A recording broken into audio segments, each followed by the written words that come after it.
One of my last video series I did was on this single strand anchor webbing. If you haven't seen it, stop right now. I'm going to put the link right up here for part one. There's two parts. Go up, check out that link, watch the videos, and then come on back. I got a little bit of flack for that one, so I want to address a few things on that. Now, the title of the video you saw is going to be the proper way to tie a single strand webbing with courtesy anchor, or something along those lines.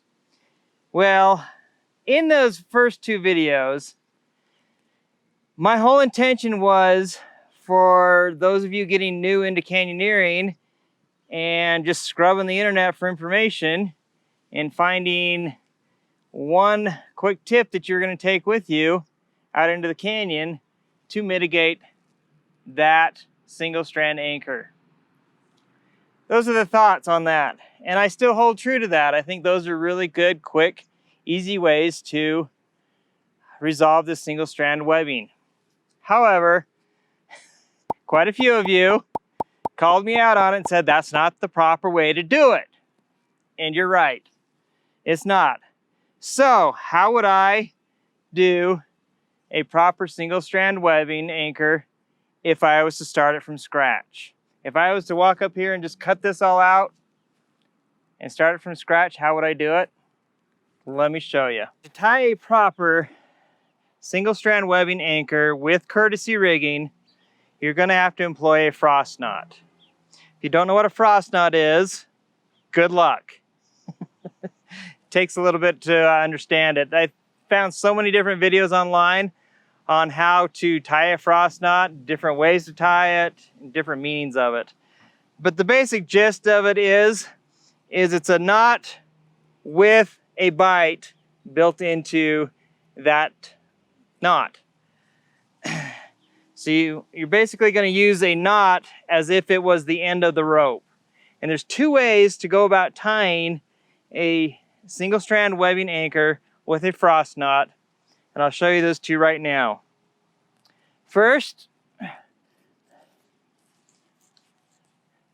is if you've got a long enough piece of webbing, you can do it out of a single strand webbing, that's preferred.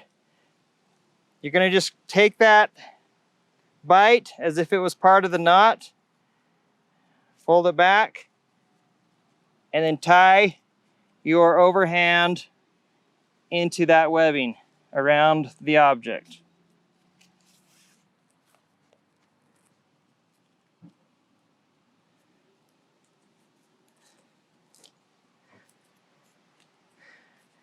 Dress it up.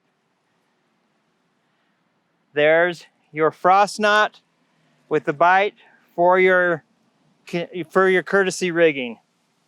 And it's going to be really efficient. It's going to pull the proper direction on all the knots this way. And then you just finish off the rest of your anchor the same way we did on the other one. Tie our bight on the end of this. And we're going to tie again that double strand bight, combining both techniques.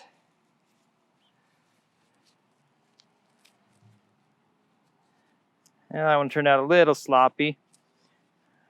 I'll dress that one up a little more, but then you've got your double webbing there for that abrasion resistant on the edge. Okay, so that would be the proper way to then rig a courtesy anchor employing a frost knot in there.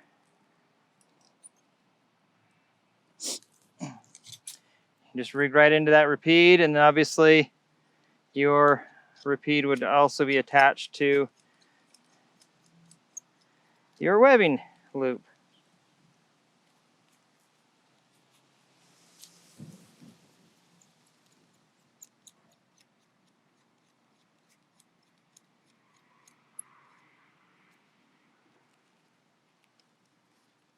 Okay, last man down, pops carabiner off, and you've got your anchor. Method one, problem? this piece of webbing is not long enough. Using a single strand webbing, you've got to have a long enough piece.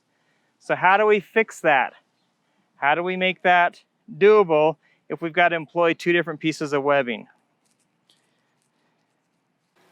To tie this up with two different pieces of webbing, we want to make sure that the webbing is integrated right into that knot.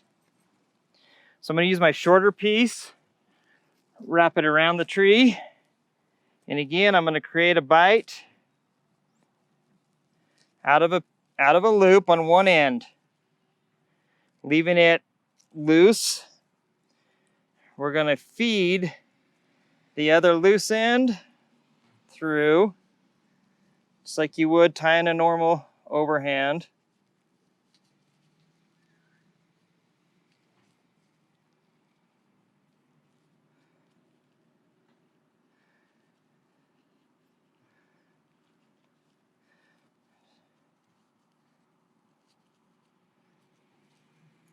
Okay, now we've got our frost knot, but I'm still leaving this loose because as I need to add a second piece of webbing in here now, I've got to feed that webbing into this frost knot so that it's all integrated into one.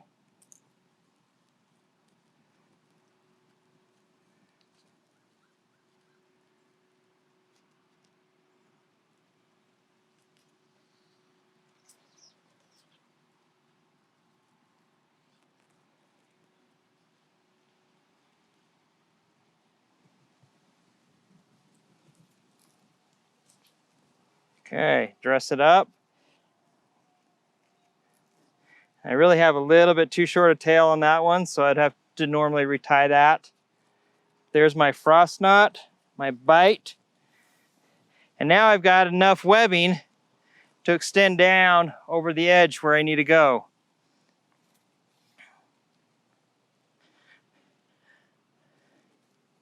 Figure out where we're going to tie that.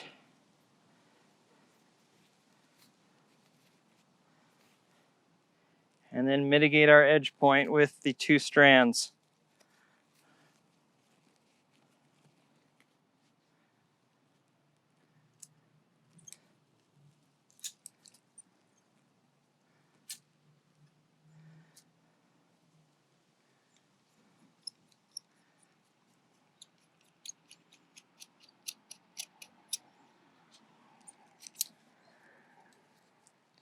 Okay, there's your courtesy anchor, properly tied with a frost knot in both single piece of webbing and double piece of webbing. Last man off, pops the courtesy, throws the rope over, and yeah, it looks like I need to retie that a little bit more.